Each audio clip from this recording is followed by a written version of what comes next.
ആകാശവാണി. നമസ്കാരം. പ്രാദേശിക വാർത്തകൾ വായിക്കുന്നത് സോഫിയ ഡാനിയൽ.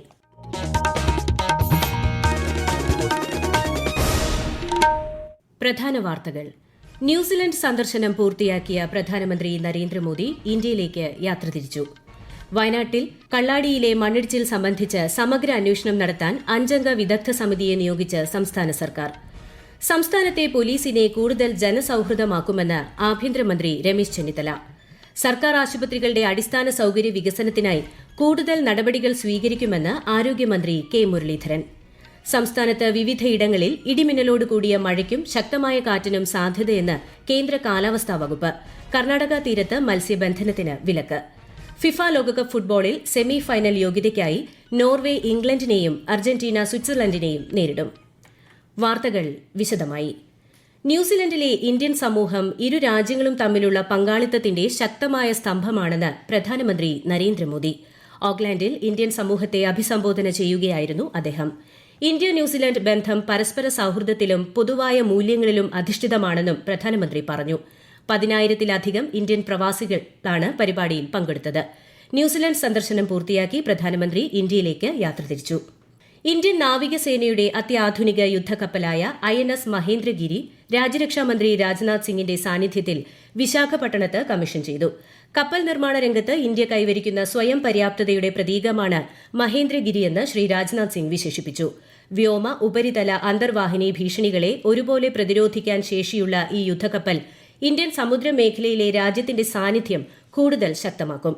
പ്രോജക്ട് 17A പദ്ധതിക്ക് കീഴിൽ നാവികസേനയുടെ ഭാഗമാകുന്ന 6ാമത്തെ തദ്ദേശീയ യുദ്ധക്കപ്പലാണ് ഇത്. വയനാട്ടിൽ കള്ളാടി തുരങ്ക നിർമ്മാണ പ്രദേശത്തെ മണ്ണിടിച്ചിൽ സംബന്ധിച്ച് സമഗ്ര അന്വേഷണം നടത്താൻ സംസ്ഥാന സർക്കാർ 5-അംഗ വിദഗ്ധ സമിതിയെ നിയോഗിച്ചു.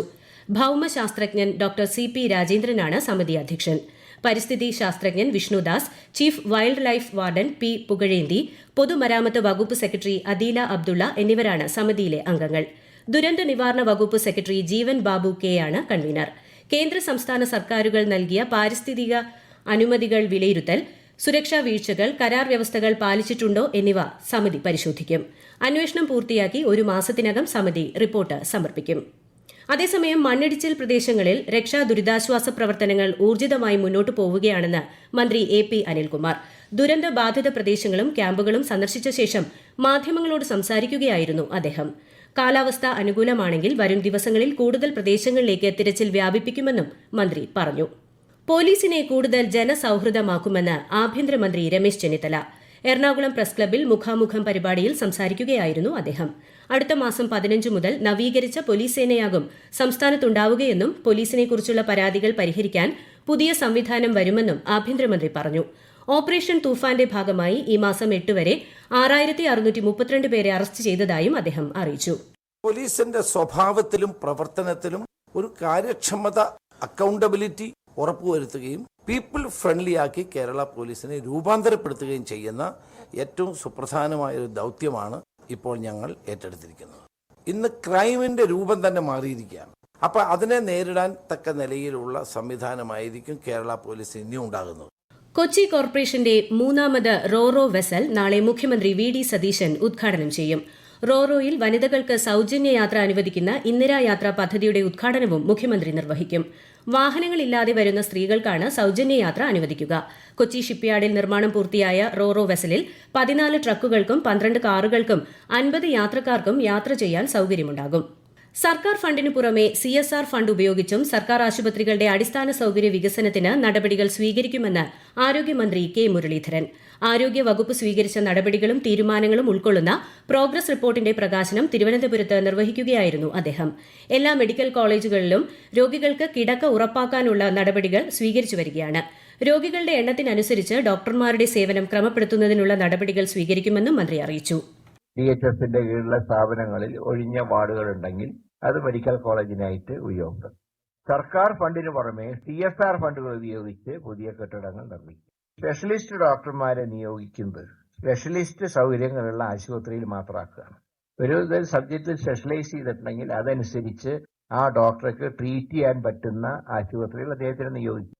സംസ്ഥാനത്തെ 100 തദ്ദേശ സ്ഥാപനങ്ങളിൽ auto rickshaw fare meter verification camp സംഘടിപ്പിക്കുമെന്ന് മന്ത്രി അനൂപ് ജേക്കബ്. കൂത്താട്ടുകുളം മുനിസിപ്പൽ ടൌൺ ഹാളിൽ വേരിഫിക്കേഷൻ ക്യാമ്പിന്റെ സംസ്ഥാനതല ഉദ്ഘാടനം നിർവഹിക്കുകയായിരുന്നു മന്ത്രി. സർക്കാരിന്റെ 100-ദിന കർമ്മ പരിപാടിയിൽ ഉൾപ്പെടുത്തിയാണ് ലീഗൽ മെട്രോളജി വകുപ്പ് ജൂലൈ മുതൽ എല്ലാ ജില്ലകളിലും വേരിഫിക്കേഷൻ ക്യാമ്പുകൾ നടപ്പാക്കുന്നത്. ഓട്ടോറിക്ഷ തൊഴിലാളികൾ ഈ സേവനം പരമാവധി പ്രയോജനപ്പെടുത്തണമെന്നും മന്ത്രി അഭ്യർത്ഥിച്ചു. ഈ വാർത്തകൾ ആകാശവാണിയിൽ നിന്ന്. ആകാശവാണി വാർത്തകളും വാർത്താധിഷ്ഠിത പരിപാടികളും All India Radio News Thiruvananthapuram YouTube ചാനലിലും All India Radio News Thiruvananthapuram Facebook പേജിലും AR News_ തിരുവനന്തപുരം ഇൻസ്റ്റഗ്രാം അക്കൌണ്ടിലും AR News_TVM X ഹാൻഡിലും ലഭ്യമാണ്. ആകാശവാണി തിരുവനന്തപുരം പ്രാദേശിക വാർത്താ വിഭാഗം അവതരിപ്പിക്കുന്ന പ്രത്യേക പരിപാടിയായ നല്ല വാർത്ത എല്ലാ ശനിയാഴ്ചയും വൈകുന്നേരം 6:40 പ്രക്ഷേപണം ചെയ്യുന്നതാണ്. ഇന്നത്തെ പ്രാദേശിക വാർത്തകൾക്ക് ശേഷം നല്ല വാർത്ത കേൾക്കാം. സംസ്ഥാനത്ത് ഇന്ന് വിവിധയിടങ്ങളിൽ ഇടിമിന്നലോട് കൂടിയ മഴയ്ക്കും ശക്തമായ കാറ്റിനും സാധ്യതയെന്ന് കേന്ദ്ര കാലാവസ്ഥാ വകുപ്പ്. കർണാടക തീരത്ത് ഇന്ന് മത്സ്യബന്ധനത്തിന് വിലക്ക് ഏർപ്പെടുത്തി. മൂന്നാർ മലനിരകളിൽ വീണ്ടും നീലക്കുറിഞ്ഞി വസന്തമെത്തുന്നു. 12 വർഷത്തിലൊരിക്കൽ മാത്രം പൂക്കുന്ന നീലക്കുറിഞ്ഞികളാണ് ഇത്തവണ ചൊക്രമുടി, മീശപ്പുലിമല ഉൾപ്പെടെയുള്ള മേഖലകളിൽ വിരുന്നിനെത്തുന്നത്. വിശദാംശങ്ങളുമായി ആകാശവാണി ഇടുക്കി ജില്ലാ പ്രതിനിധി രതീഷ് കൃഷ്ണ. ചൊക്രമുടി മലനിരകളിൽ ഇതിനകം തന്നെ ചിലയിടങ്ങളിൽ കുറിഞ്ഞികൾ പൂത്തു തുടങ്ങിയിട്ടുണ്ട്. സെപ്റ്റംബർ, ഒക്ടോബർ മാസങ്ങളോടെ ഈ മലനിരകൾ പൂർണ്ണമായും നീലക്കടലായി മാറുമെന്നാണ് പ്രതീക്ഷ.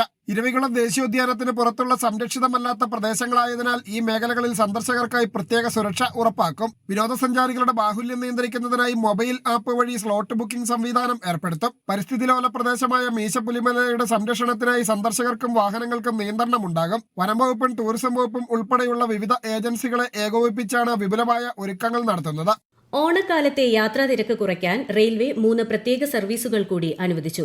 തിരുവനന്തപുരം നോർത്തിൽ നിന്ന് മംഗളൂരുവിലേക്കും ചെന്നൈയിൽ നിന്ന് കൊല്ലത്തേക്കും ബംഗളൂരുവിൽ നിന്ന് എറണാകുളത്തേക്കുമാണ് ട്രെയിനുകൾ അനുവദിച്ചത്. ചെന്നൈയിൽ നിന്ന് കൊല്ലത്തേക്ക് ഓഗസ്റ്റ് 13 മുതൽ സെപ്റ്റംബർ 5 വരെ വ്യാഴം, ശനി ദിവസങ്ങളിലാണ് സർവീസ്. വെള്ളി, ഞായർ ദിവസങ്ങളിലാണ് മടക്കയാത്ര. ടിക്കറ്റുകൾ ഇന്നു മുതൽ ബുക്ക് ചെയ്യാം. സെൻസസ് 2027ന്റെ ഭാഗമായുള്ള വിവരശേഖരണ പ്രവർത്തനങ്ങൾ കേരളത്തിൽ പുരോഗമിക്കുന്നു. എന്യൂമറേറ്റർമാരുടെ ഭവന സന്ദർശനം ഈ മാസം 30 വരെ തുടരും. ഫിഫ ലോകകപ്പ് ഫുട്ബോളിൽ സെമി ഫൈനൽ യോഗ്യത നേടാനുള്ള നിർണായക ക്വാർട്ടർ ഫൈനൽ മത്സരങ്ങൾ ഇന്ന് അർദ്ധരാത്രി ആരംഭിക്കും. മിയാമി സ്റ്റേഡിയത്തിൽ നോർവേ ഇംഗ്ലണ്ട് പോരാട്ടം ഇന്ത്യൻ സമയം പുലർച്ചെ 2:30 തുടങ്ങും.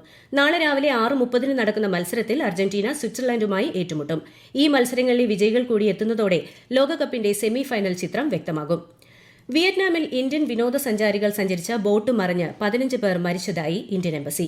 32 വിനോദസഞ്ചാരികളും 4 ജീവനക്കാരുമാണ് ബോട്ടിലുണ്ടായിരുന്നത്. 21 പേരെ രക്ഷപ്പെടുത്തിയതായി പ്രാദേശിക മാധ്യമങ്ങൾ റിപ്പോർട്ട് ചെയ്തു. സംഭവത്തിൽ ഉപരാഷ്ട്രപതി CP രാധാകൃഷ്ണനും പ്രധാനമന്ത്രി നരേന്ദ്രമോദിയും അനുശോചനം രേഖപ്പെടുത്തി. കണ്ണൂർ പയ്യന്നൂരിൽ സ്വകാര്യ ആശുപത്രിയിൽ ചികിത്സാ പിഴവിനെ തുടർന്ന് 1.5 വയസ്സുകാരൻ മരിച്ച സംഭവത്തിൽ ആശുപത്രിക്ക് മുന്നിൽ ജനകീയ പ്രതിഷേധം. കഴിഞ്ഞ ഞായറാഴ്ച വീട്ടിൽ കളിക്കുന്നതിനിടെ വീണ് താടിയിലെ ചെറിയ മുറിവിന് ചികിത്സ തേടിയാണ് കുട്ടിയെ ആശുപത്രിയിൽ പ്രവേശിപ്പിച്ചത്. ചികിത്സയ്ക്കായി അനസ്തേഷ്യ നൽകിയതോടെ കുട്ടിയുടെ ആരോഗ്യസ്ഥിതി മോശമാവുകയായിരുന്നു. വെന്റിലേറ്ററിൽ പ്രവേശിപ്പിച്ച കുട്ടി ഇന്നലെ രാത്രിയാണ് മരിച്ചത്. കേന്ദ്ര സർക്കാരിന് കീഴിലെ വിവിധ തസ്തികകളിലേക്ക് നേരിട്ടുള്ള നിയമനത്തിന് UPSC അപേക്ഷ ക്ഷണിച്ചു. ഈ മാസം 31 വരെ അപേക്ഷ സമർപ്പിക്കാം. വിശദവിവരങ്ങൾ ഔദ്യോഗിക വെബ്സൈറ്റായ upsc.gov.in ൽ പരിശോധിക്കാം. സംസ്ഥാന കർഷക അവാർഡുകൾക്കായുള്ള അപേക്ഷകൾ ഈ മാസം 13 വരെ ബന്ധപ്പെട്ട കൃഷിഭവനുകളിൽ സമർപ്പിക്കാം. കാർഷിക മേഖലയിലെ സമഗ്ര സംഭാവനയ്ക്കുള്ള ശ്രീ ഉമ്മൻചാണ്ടി സ്മാരക അവാർഡ് ഉൾപ്പെടെ 38 വിഭാഗങ്ങളിലായാണ് പുരസ്കാരം. വള്ളംകളി ഉൾപ്പെടെയുള്ള പൊതു ഉത്സവ പരിപാടികളിൽ യുവജനങ്ങളുടെ പങ്കാളിത്തം ഉറപ്പാക്കി വിപുലമാക്കണമെന്ന് മന്ത്രി ബിന്ദു കൃഷ്ണ. ഇതിലൂടെ ലഹരി പോലുള്ള സാമൂഹിക വിപത്തുകളിൽ നിന്നും യുവതലമുറയെ വഴിതിരിച്ചുവിടാൻ സാധിക്കുമെന്നും അവർ പറഞ്ഞു. പ്രധാന വാർത്തകൾ വീണ്ടും. ന്യൂസിലൻഡ് സന്ദർശനം പൂർത്തിയാക്കിയ പ്രധാനമന്ത്രി നരേന്ദ്രമോദി ഇന്ത്യയിലേക്ക് യാത്ര തിരിച്ചു. വയനാട്ടിൽ കള്ളാടിയിലെ മണ്ണിടിച്ചിൽ സംബന്ധിച്ച് സമഗ്ര അന്വേഷണം നടത്താൻ 5-അംഗ വിദഗ്ധ സമിതിയെ നിയോഗിച്ച് സംസ്ഥാന സർക്കാർ. സംസ്ഥാനത്തെ പോലീസിനെ കൂടുതൽ ജനസൌഹൃദമാക്കുമെന്ന് ആഭ്യന്തരമന്ത്രി രമേശ് ചെന്നിത്തല. സർക്കാർ ആശുപത്രികളുടെ അടിസ്ഥാന സൌകര്യ വികസനത്തിനായി കൂടുതൽ നടപടികൾ സ്വീകരിക്കുമെന്ന് ആരോഗ്യമന്ത്രി കെ മുരളീധരൻ. സംസ്ഥാനത്ത് വിവിധയിടങ്ങളിൽ ഇടിമിന്നലോട് കൂടിയ മഴയ്ക്കും ശക്തമായ കാറ്റിനും സാധ്യതയെന്ന് കേന്ദ്ര കാലാവസ്ഥാ വകുപ്പ്. കർണാടക തീരത്ത് മത്സ്യബന്ധനത്തിന് വിലക്ക്. ഫിഫ ലോകകപ്പ് ഫുട്ബോളിൽ സെമിഫൈനൽ യോഗ്യതയ്ക്കായി നോർവേ ഇംഗ്ലണ്ടിനെയും അർജന്റീന സ്വിറ്റ്സർലൻഡിനെയും നേരിടും. പ്രാദേശിക വാർത്തകൾ കഴിഞ്ഞു. അടുത്ത വാർത്താ പ്രക്ഷേപണം രാത്രി 7:25.